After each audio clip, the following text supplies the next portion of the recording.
Warning, the following episode contains discussions about violent crimes, disturbing events, and explicit details that may be unsettling for some listeners. Please be advised that this podcast is not suitable for young children, and listener discretion is strongly advised. Hey y'all, welcome to Southern Shadows, a mother-son true crime podcast. I'm one of your hosts, DK. And I'm Janet, aka Mama, and each week we're here to share a true crime story that has tainted the South. The central theme of today's story is focused around a genre of music that I didn't know existed, but before I ask you if you've ever heard of it, what are some of the things that you like to listen to? I listen to a lot of music, mainly rap, but I listen to a lot of different genres of music. Mm-hmm. You know, I like the smooth, the calm jazz, like watercolors. Mm-hmm. You know, I grew up listening to that, and I've always liked it, you know. Would you say that it helps you focus? Oh yeah, of course. If I have a game in the mornings, turn on my watercolors, you know, my in a sentimental mood, that's my go-to song. Mm-hmm. And then throughout the day, when the day builds and it's getting close to the game time, that's when I turn on my rap and get hype, you know. Mm-hmm. Get lit. I can't say that. Yeah. Well, I think a lot of people can relate. I think listening to music helps you relax. It'll put you in a certain mood. In fact, listening to or making music actually increases blood flow to areas of the brain that can control your emotions, according to Pfizer. There's actually two professors at the University of Central Florida who teach an honors course called Music in the Brain, where they talk about how music can affect human behavior. Some of the things that they teach about is that music can actually change your ability to perceive time, reduce seizures, and even boost your immune system. But what happens when that music glorifies horror and torture? Can it lead someone to commit the unthinkable act of murder?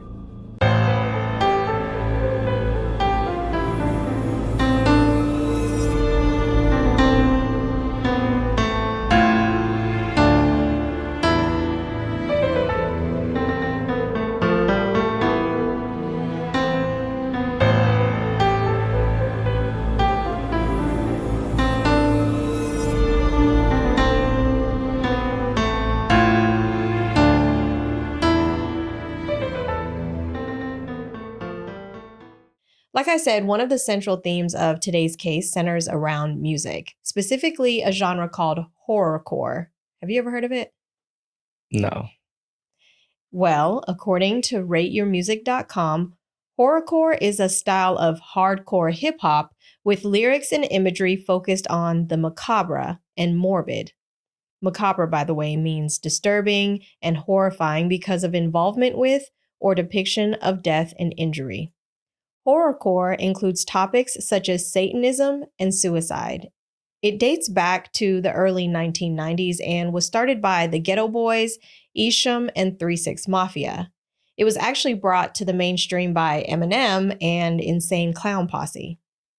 Our story today takes us to Farmville, Virginia, where Syko Sam, an amateur horrorcore rapper, attends a concert with his internet girlfriend that ends with the murder of 4 innocent people. Farmville is a centrally located town in Prince Edward and Cumberland counties in the Commonwealth of Virginia. The population is approximately 8,000. It is just 65 miles from Richmond and about 150 miles from Washington, D.C. It's home to both Longwood University and Hampton-Sydney College. It's here where Richard Samuel McCroskey III would meet up with his online girlfriend, Emma Kelly Niederbrock, for a night out at a popular music festival. Richard was born on December 23, 1988 in Hayward, California. In the summer of 2009, his parents divorced and he lived with his dad and sister in Castro Valley. Richard had a rough time in high school. In fact, he attended 2 different high schools and dropped out of both. He was relentlessly teased and harassed primarily because of his red hair and his weight. His sister, Sarah, said that he didn't have many friends and would often keep to himself, mainly in his room playing video games. He had a very passive personality and he didn't really stand up for himself. Sarah noted that they didn't really have a strong bond as a family and they weren't really close. Definitely not a quote, lovey-dovey type of family. Richard found solace, however, through a MySpace online community of horrorcore rap fans and artists. Online, he went by the handle Syko Sam. Have you heard of MySpace?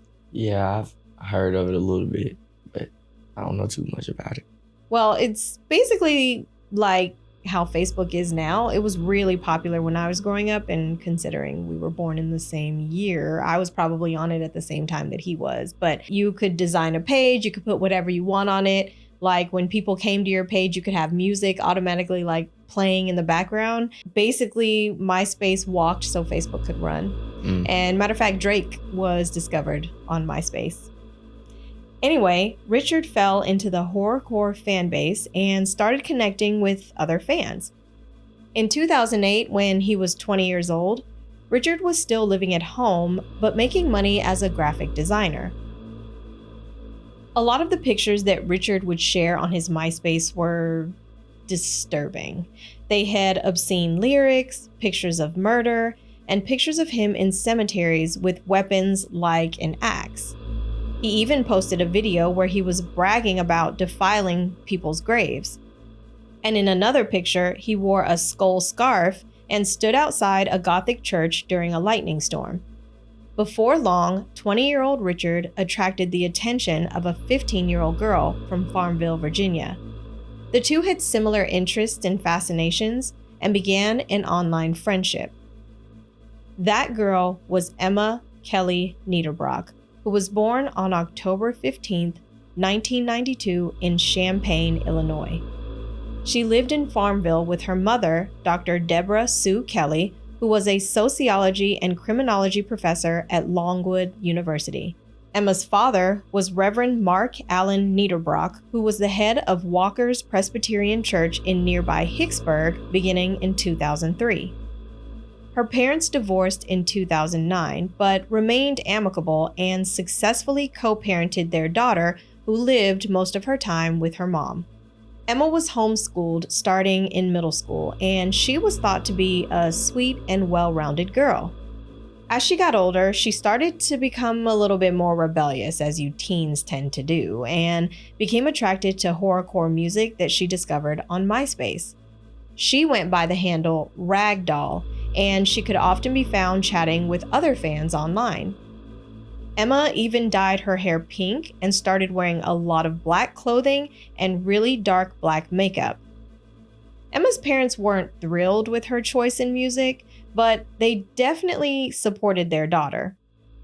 They became more concerned, though, when she would write ominous messages on her bedroom walls like, quote, "Kill the fetus, F your Jesus, I'd rather be dead, 'cause your faith is meaningless." One of the most popular horrorcore rappers at the time was an artist known as Syko, whose real name is Andreas Schrimm. He's also the owner of the popular record label called Serial Killin' Records. He and his girlfriend at the time, the artist known as Razical, were the leaders of a group of fans/followers that they called, quote, the Apostles. Not sure what it's like now, but the horrorcore community was pretty close-knit, where a lot of the artists would actually become friends with their fans, and their fans would even develop strong relationships and friendships with each other. The artists would make it a point to, hang out with their fans outside of concerts, before concerts, and they were just really approachable and personable. You got to remember that this is the early days of social media, and at the time there probably weren't like millions of people online like there are now. Definitely not like that today. These rappers don't even let you get 10 feet, within 10 feet of them. Mm-hmm. So on the podcast, Minds of Madness, Syko told the host, Major Garrett, that about 60% of horrorcore listeners are troubled, socially awkward, a pariah, and have problems at home. The community online gave them an escape with other like-minded people. The Apostles was a way for he and his girlfriend to ask their fans to help them with promotion and advertising for the different festivals that they would organize. You even have to fill out an application to be a member of the Apostles. Both Emma and Richard were members. Syko says that Richard knew Flash, Java, and HTML. These are all languages related to web design that I'm not going to pretend that I understand, but that's how Richard got on. While working with Sam, Syko was able to get to know him on a more personal level and described him as socially awkward and completely opposite of his online persona. At some point, Richard decided to start putting his own horrorcore rap songs out, going by the stage name Syko Sam. His name was believed to be inspired by David Richard Berkowitz, who was a serial killer from 1976 and 1977, and he was known as the Son of Sam. Syko tells the host, Major Garrett, that Richard's goal was to be signed by his label, but he told him quite bluntly that he just wasn't good and it wasn't for him. Richard decided to continue putting music out anyway as sort of a outlet. By the way, if you're interested in hearing some of his songs, we have it listed in our show notes. Almost all of his lyrics talk about killing people or other violent acts and about, quote, the evil voices inside my head, and his wish to kill people over and over again. Living this life that's full of lies. On the outside, an average human being. On the inside, so sick, twisted, obscene.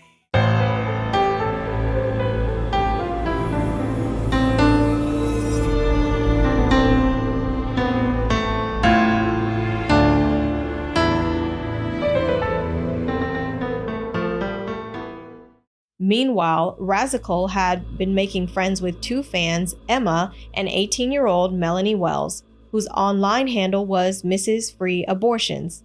She even introduced the girls to each other because she knew that both girls had similar backgrounds and they only lived about 3 hours away from each other.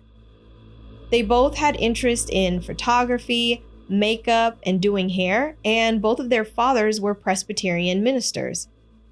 Melanie would often post photos in cemeteries, and she even listed interest in cigarettes, alcohol, lust, restorative arts, blood and gore, and open graves. The two kicked it off and they became really close, often referring to each other as, quote, best friends. It seems that Emma and Richard started to become really close online. Syko says that it was a rule that all apostles had to be friends with each other on MySpace, and they even had like a private chat area where they could have direct access to each other. It's unclear how she felt about Richard, but he definitely referred to her as his online girlfriend. In fact, Razikal would later say that Emma never referred to him as her boyfriend, but the two did appear to exchange a lot of flirty messages back and forth for about a year. There's even a video that was featured on the YouTube channel EWU Crime Storytime, linked in our show notes, that Richard posted directly to Ragdoll, or Emma, and he even blew her a kiss at the end of it. But with the two living so far away from each other, Richard in California and Emma in Virginia, the chances of them actually meeting were pretty slim. That was until an upcoming music festival was announced called Strictly for the Wicked. All three were excited about this festival and started to make plans to attend and finally meet each other in person. The festival was going to be in Southgate, Michigan, which was 10 hours away from Farmville. Although Emma's parents weren't exactly thrilled about her music choice, they wanted their daughter to be safe and happy, so they actually volunteered to drive her there. They agreed to let her attend the festival under one condition, that they would have to be chaperoned by both of her parents. Remember, even though they weren't together anymore, they did make it a point to be united when it came to raising Emma. They also came up with a plan that all of the kids would have to come and stay at Emma's house until it was time to go to the festival. They knew that Emma had met Melanie and Richard online, and they wanted to kind of get a feel of who these two were in the safety of their own home. Melanie's parents drove her to the house in Farmville, while Richard had plans of flying from California to Virginia. Emma wrote on her MySpace on September 7th, 2009, quote, "The next time you check your MySpace, you'll be at my house. I love you so, so much, baby, forever and always. You're my one and only everything. I can't wait to see you, baby. It's like 6:17 a.m. and I've been up since 4-ish, filled with uber amounts of excitement. I can't wait. I leave to pick you up in 5 hours. Gah, my insides feel all squishy. After almost a year of chatting online and texting, Emma and Richard would finally be able to meet. After Melanie was dropped off, Emma's dad drove them both to the airport to pick up Richard. She was anxious to meet him and waited at the terminal that he would come through. It's reported that when Richard emerged from his gate, Emma didn't like what she saw, and they were sort of awkward with each other.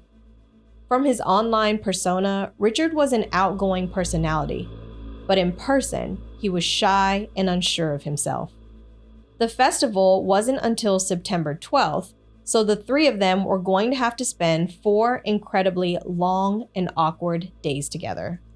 Wait, so her parents were letting 2 random strangers just come stay at their house for 4 days? Yeah, that's what it seems like. I mean, I guess they figured what could happen under their noses, you know? Yeah. So, on September 11th, 2009, the group, along with Emma's mom and dad, made the drive to Detroit, Michigan. Emma even posted, quote, "Talk about a long-ass drive, sharing the car with a preacher. It's gonna suck, but no doubt it's worth it." They checked into a hotel that seemed to be the hotspot for other concert goers to meet up with their favorite artists and their online friends. This is even when Syk met Richard for the first time in person and noted that even though the atmosphere was full of excitement and fans connecting with each other, Richard was standoffish and kept to himself. During the show, though, Richard did seem to enjoy the performance, and he even got wild with the rest of the crowd, taking pictures and blending in with everyone else. Unsure exactly what happened at the concert, but sources say that both Richard and Emma were flirting with other people. Emma went out of her way to avoid Richard and exchanged phone numbers with other guys. One source said that Sam watched her the entire night and there was an argument, but Syk says that he saw Sam enjoying himself and even making out with another girl at the concert. Either way, the supposed couple definitely didn't act like one at the concert. The weird thing is that for whatever reason, Richard's trip to Farmville was intended to be pretty long because he wasn't scheduled to fly back to California for another week. It seems that the group arrived back home pretty late, but before she went to bed around 2:43 a.m., Melanie logged into her MySpace and posted that she'd be home on September 16th. She even sent her mom a text to check in with her that she had arrived safely in Farmville. The plan was for her to be picked up by her dad the next day. On the day that Melanie was supposed to be coming home, her mom, Kathleen, became worried when she couldn't get in touch with her. She called Emma's phone, Emma's mom's phone, and eventually got the number of Syk, who hadn't seen her since the night of the concert. After multiple calls to her phone, her father decided to drive to the house anyway, but when he knocked on the door, no one answered. In one account, it said that a guy had walked from behind the house claiming to be a neighbor. He told Melanie's father that he saw the girls leave earlier and they'd probably be back soon. Melanie's dad decides that he'll just wait outside, thinking that they must have gone out and should be back at some point. But after hours of waiting and still not being able to get her on the phone, Melanie's dad has no choice but to make the 3-hour drive back to West Virginia. He had no clue that the neighbor that he ran into was Richard. After hours of phone calls to the house, Kathleen finally speaks to Richard on the phone, and both times she knew that something was off. He told her that Melanie, Emma, and their mom had gone out to dinner, but their car broke down and they were waiting for roadside assistance. Kathleen was not convinced, so she kept calling throughout the night. Richard answers the next morning and this time tells her that the 3 women left to go visit Emma's dad, Mark. It's unclear how, but Kathleen was able to get Mark's phone number and told him what was going on. She isn't feeling any better though because Mark told her that he actually hadn't heard from either of them since he dropped them off the day that they got back from the concert. Mark agrees to swing by the house to check on things and tells her that he'd call her back with an update. But hours pass by and Mark never called back. Desperate to get a hold of her daughter, Kathleen kept calling the home, and Richard picked up the phone again. He told her that Mark never stopped by, and she just started to have a really uneasy feeling. See, this is why we always want you to check in with us. We don't ever want to jump to like the worst conclusions, but if we go hours without talking to you, it's just a constant worrying that we do. Yeah, I understand. Okay. By this time, Kathleen decides to contact the local police department and ask them to send officers over to do a welfare check. The police stop by and are greeted by Richard, who is able to calmly answer all of their questions. Because nothing seemed out of place, they just left. In the 911 call that you can actually hear on the EWU Crime Storytime episode, a dispatcher gives Kathleen a call back after the welfare check was conducted, and she asks her, "Did you speak to someone at the residence?" To which Kathleen responds, "Yes, I spoke with, I guess, the daughter's boyfriend."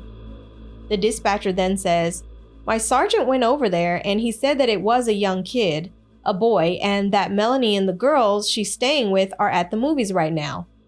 Kathleen says, "Yeah, that's what he told me, and like I said, but I don't know where the mother is. I mean, she's usually the one that drives them around, and she's just disappeared. I haven't spoken to her at all. I talked to the father earlier today, and he said that he was going to stop by the house. I haven't heard from him since. He, Richard, told me that Emma called him from the movies. I tried to call the phone that he said she called from. There's no answer. It goes right to voicemail." After a lot of back and forth of the same thing, the dispatcher tells her to just give them a call if they still haven't heard from Melanie in the next hour, and the call ends. Hours passed and she still hadn't heard from anyone, so Kathleen called the police again. They go by the house and are greeted at the door by Richard. The police ask him a few questions, but they never actually go into the home to look around.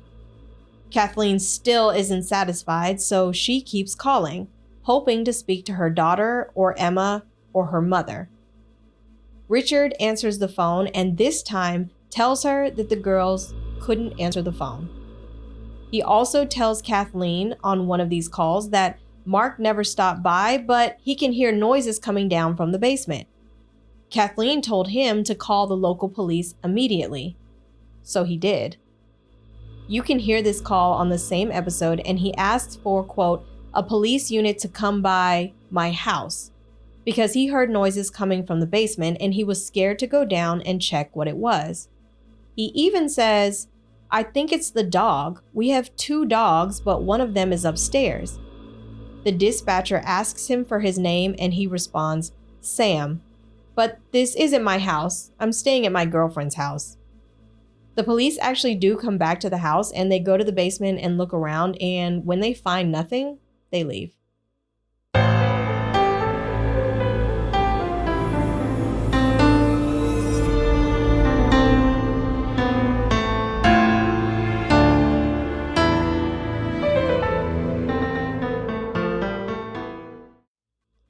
At some point while all of this is happening, Satanic received a call from another member of the Horrorcore community who claims to have just spoken to Richard. The caller tells Syk, quote, "Sam said he killed everyone. He's saying he killed them." Syk didn't believe it, and he thought it was a practical joke, but he made the decision to place an anonymous call to the Farmville Police Department asking them to do a welfare check on someone that he believed to be in danger. On September 16th, Richard made a call home and told his sister that he was just checking in with his family. His sister Sarah said that he ended the message with, "I love you guys," and she immediately knew something was off because, like I mentioned earlier, their family was not lovey-dovey and they definitely never said "I love you" to each other. Kathleen, who still wasn't giving up, placed another call to Farmville police about the fact that she hadn't heard from her daughter. A little after 3 p.m. on September 17, 2009, police arrived at the Niederbrock home. There are reports that by the time the police came back to the house this last time, They were stopped in their tracks because of an extremely foul odor that was coming from the house. This led them to quickly force their way inside. What they discovered would later be described as a, quote, slaughterhouse. Emma, Melanie, Deborah, and Mark had all been murdered in an extremely brutal way. All of them suffered from blunt force trauma to their skulls. The weapon used appeared to be a splitting maul, which is sort of an axe that's used to split wood. Based on the crime scene, the 3 women were bludgeoned to death in their beds while they were asleep, and due to the state of composition, it indicated that they had been dead approximately 4 days prior to Mark being killed. It appears that the day that he showed up to check on everything, he was attacked from behind because there was no evidence that he fought back. He had been beaten so viciously that the hardwood floor under him was nearly destroyed and soaked with blood. But as they were assessing the scene, police make a more alarming discovery. Richard was nowhere to be found, and Mark's car was missing. Wait, so the people he was staying with, he killed them in their own house? Yep, And this is the house the police kept showing up to. exactly. So then why did it take them 4 visits to just now notice the smell? Honestly, I don't know. I think it has something to do with like the state of decomposition. You know, when you first pass away, there's not an odor, but because it had been 4 days, I think, you know, the body starts to give off an odor. So now I have another question. The police came and checked the house. How did they not find how did they not see these bodies? You bring up a really good point. They did. They came into the house, but see, he told them he heard something in the basement. Everyone was killed in bedrooms. There was no reason for the cops to come and search the bedrooms if the complaint was about the basement. So I imagine they came straight in. He showed them where the basement was, and that was literally the only place in the house they went. I actually have something a little bit more bizarre than that. You see, earlier that morning at 4 a.m., Richard had stolen Mark's car and he actually crashed it. The police officer who responded to the crash issued him a ticket to come to court for driving without a license and even helped him get a tow truck. So the police caught him, but they didn't know they caught him. Yeah, well, at this point, the police actually hadn't discovered the bodies and he wasn't even on their radar, so he was just simply let go. The tow truck driver gave him a ride and dropped him off at a convenience store at around 6 a.m. The tow truck driver reported that Richard had an overwhelmingly foul odor to him, even saying, quote, Richard stunk like the devil. He was forced to roll down the windows and stick his head out while he was driving. He also noted that he had red marks on his neck that looked like hickeys. Richard, who started to be more comfortable with the driver, remarked that they were from his girlfriend. Richard can be seen on surveillance footage purchasing an energy drink and calling for a cab to take him to the airport where he planned to wait for his flight that wasn't for another 2 days. The cab driver picked him up to take him to the Richmond airport and, ironically, on the way there was pulled over by a police officer for speeding. Seemingly unfazed, it's noted that Sam stepped out of the car to take a smoke break while the officer sorted out the ticket with the cab driver. Meanwhile, Satanic still hadn't heard back from the police after placing that initial welfare check call. So he decides to make another call to the Farmville police after hours pass by. This is when he learns the horrifying news that Emma, her mother and father, and Melanie had all been found dead in their home. Syk knew that he had to tell them everything that he had heard, and he immediately gave them Richard's name. He tells the police that one of his friends called to tell him that Richard had made some disturbing comments, including that he killed everyone. With this information, the police were sure that they had their culprit and started to circulate photos of him that they took from his MySpace. Before long, they found Richard sleeping in the baggage claim area on September 19th at the airport and arrested him before he could hop on a flight back to California. He actually tried to buy a ticket for an earlier flight, but because it was too expensive, he just decided that he was going to wait at the airport for the next 2 days. Syko was also the one who broke the news to Melanie's mother, because the police still hadn't called to give her an update.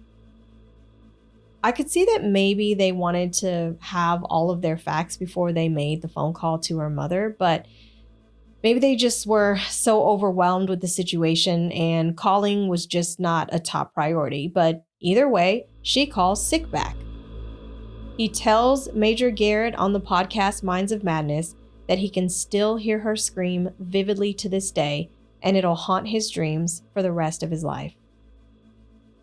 When he was brought in for questioning, Richard invoked his right to an attorney and to remain silent. However, when police asked him what was his motive, he responded, "Jesus told me to do it." So do you think he was trying to be sarcastic because he didn't believe in Jesus? Something I've seen a lot of criminals do is they try to plead insanity so that they don't have to face the full consequences of their actions. Like, let me act like I didn't know what I was doing because I have a mental illness, and hopefully instead of going to jail, I'll go to like a mental facility, which is maybe less of a harsh punishment, I guess. Yeah. Police noted it was clear that he hadn't changed or bathed since committing the crimes. He would eventually tell the police that the night they returned from the concert, Richard smoked weed, drank, and took a large amount of prescription drugs. Once everyone else fell asleep, he wandered outside where he found the splitting mall. He says that he killed Melanie first, who was sleeping on a couch. Next, he killed Emma in her bedroom, and finally, her mom, Deborah. He confirmed to the police that none of the women fought back. Richard was charged with 2 counts of first-degree murder and 2 counts of capital murder, which meant that he could have faced the death penalty if he was convicted at trial. What's the difference? I thought murder was murder. Okay, so in the most basic way that I can explain, first-degree murder means that the person planned and intentionally killed their victim. Capital murder is typically used when a prosecutor is pursuing the death penalty and they are saying that you committed the murder and something else, like robbery and kidnapping. Again, all of it intentional. I'm guessing because he did steal Mr. Niederbrock's car, that's why they charged him with the capital murder. Rather than face the possibility of the death penalty through a lengthy trial, Richard chose to plead guilty during his hearing in September 2010. Richard showed very little emotion during the hearing, and as part of his agreement, he received life in prison. No one from Richard's family attended the hearing. However, family members of the victims showed up and they could be seen quietly sobbing. After it was over, they issued a written statement that said, "We have endured a tragedy of unspeakable proportions. We are relieved that justice has been done." When all of this news broke out, there were so many people commenting online, blaming horrorcore music as the reason behind Syko Sam's killing spree. Satanic and other horrorcore artists had to come forward to defend their music, saying that just because we're into dark things that not everyone understands doesn't mean that we're all killers. If that was the case, we'd be talking about multiple incidents like what Richard did, but to my knowledge, there haven't been any. To me, that kind of sounds like when people talk about rap music persuading teenagers to, like sell drugs and think that's what all life is about, Exactly, like money, cars, clothes, and gardening tools. oh boy. I mean, I don't doubt that there are definitely impressionable minds out there who will take the lyrics of a song very literally, but you can't completely blame it on music. It's just not fair. In Sam's case, though, it's hard to make those connections between his lyrics and the heinous crimes he committed. For example, in one of his songs called Murderous Rage, he says, quote, Today is not your ordinary day because last night I was in a murderous rage. But now I gotta get rid of the bodies before the corpses start to get to rotting. I'm washed up, there's still blood on my hands, driving in my car thinking of a getaway plan. That's crazy. And that's the story of Syko Sam and the Farmville murders. Do you have any final thoughts?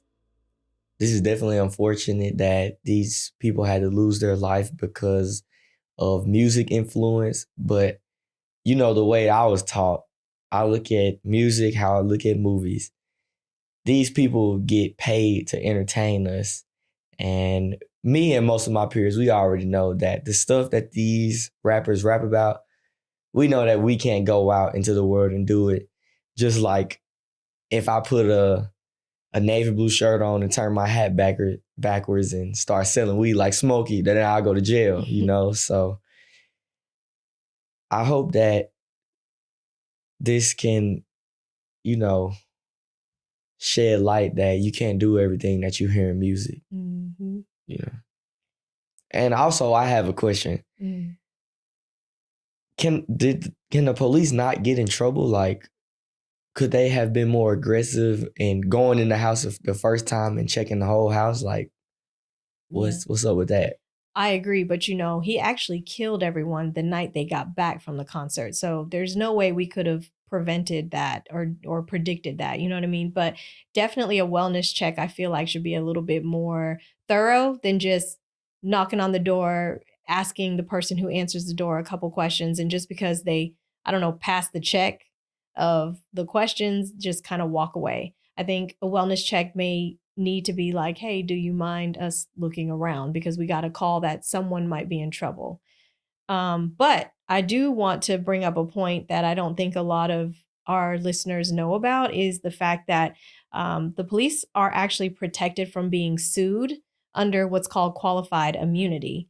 This basically means that as long as they're, operating within the guidelines of their job, that they can't be sued, because I had seen somewhere online, where people were making comments like the cops should be held liable because they had Richard 2 or 3 times, because they're talking about like the speeding ticket and the crash and stuff.